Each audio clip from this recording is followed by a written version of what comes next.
Na tumultuada região da Judéia, sob o domínio do Império Romano, Pôncio Pilatos se destacou como um governante no mínimo controverso.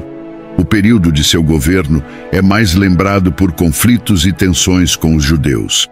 Os registros históricos apresentam diversos eventos que ilustram a instabilidade na relação entre Pilatos e os judeus, evidenciando os desafios que ele enfrentou durante seu tempo como governador.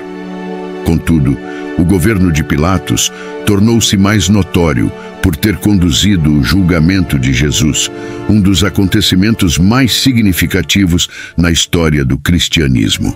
Neste vídeo, exploraremos tudo o que a história nos revela sobre a vida desse governador romano. Antes de adentrarmos nessa narrativa, gostaria de solicitar a colaboração de todos para se inscreverem aqui no canal, deixar seu like e compartilhar para que este vídeo alcance mais pessoas e contribua para o crescimento deste canal. Então, Pôncio Pilatos governou a Judéia por 10 anos, sob o reinado do imperador Tibério, entre os anos 26 a 36 depois de Cristo.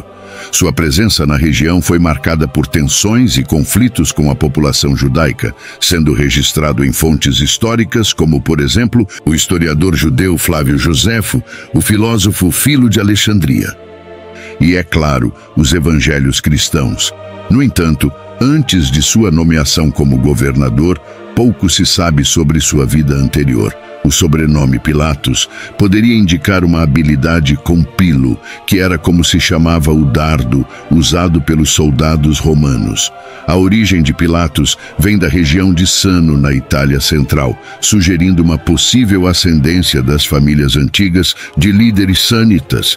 Antes de assumir o posto de governador da Judéia, Pilatos provavelmente tinha experiência militar, seguindo o caminho estabelecido por Augusto para os membros da ordem equestre.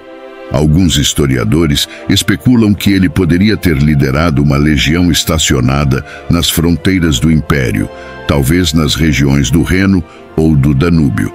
Após a remoção de Arquelau, filho de Herodes, o imperador Tibério nomeou governadores provinciais para administrarem a região, e dentre eles Pôncio Pilatos se destacou e foi nomeado no ano 26, onde se tornou o 5º governador da Judéia sob o império.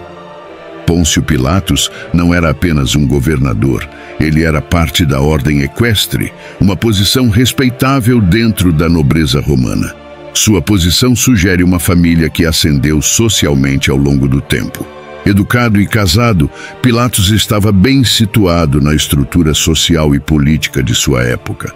Como representante máximo do imperador, o governador romano na Judéia tinha poderes sem precedentes. Ele podia impor a pena de morte, um ato de extrema importância em uma sociedade onde a justiça e a autoridade romana se sobrepunham às leis locais.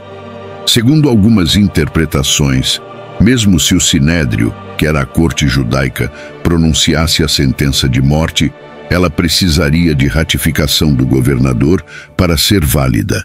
Isso evidencia a supremacia da autoridade romana sobre a vida dos habitantes locais. Além disso, Pilatos era encarregado pela arrecadação de tributos e impostos e também pela cunhagem de moedas. Essa autoridade abrangente fazia dele uma figura central, não apenas na esfera militar, mas também na administrativa e judicial. Na Judéia, a residência oficial do governador romano era em Cesareia, uma cidade estratégica e importante na região.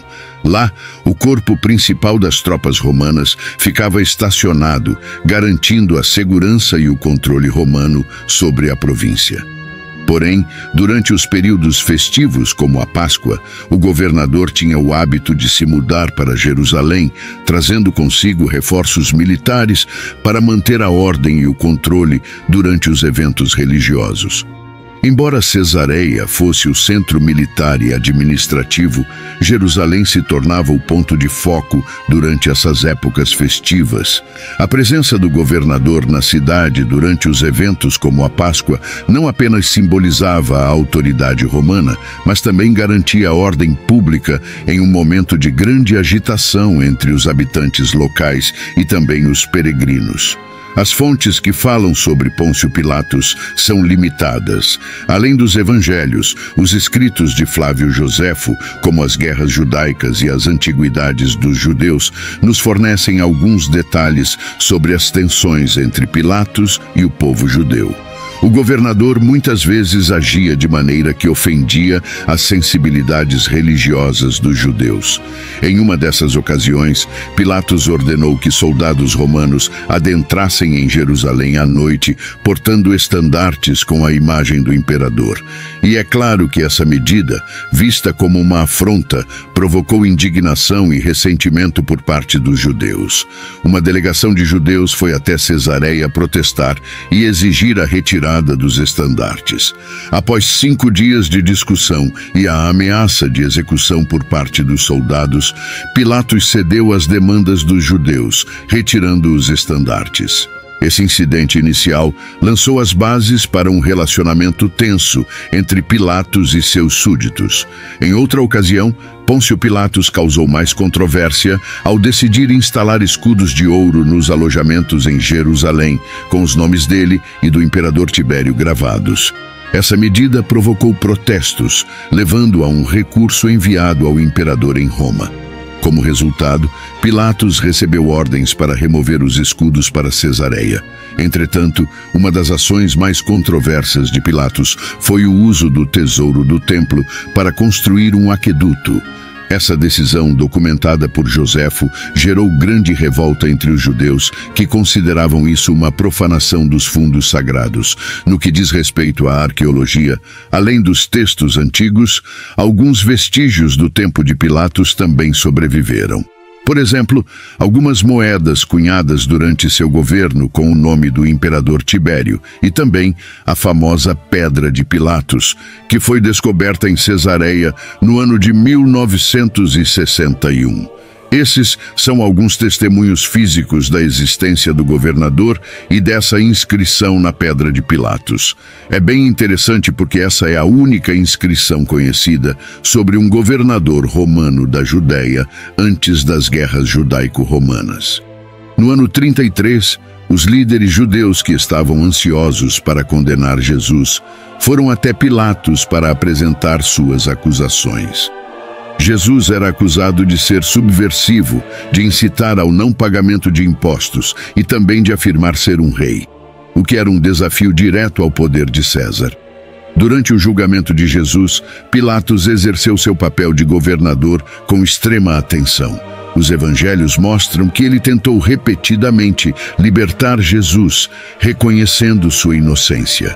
No entanto, a pressão dos líderes religiosos judeus e também da multidão levou Pilatos a ceder à condenação de Jesus, lavando simbolicamente as suas mãos em público para se eximir da culpa. Por fim, o mandato de Pilatos como governador acabaria apenas alguns anos após o julgamento de Jesus, por volta do ano 36.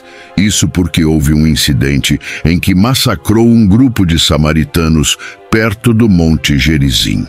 Essa ação enfureceu os moradores da região e culminou na destituição de Pilatos de seu cargo, enquanto era enviado de volta a Roma para prestar contas.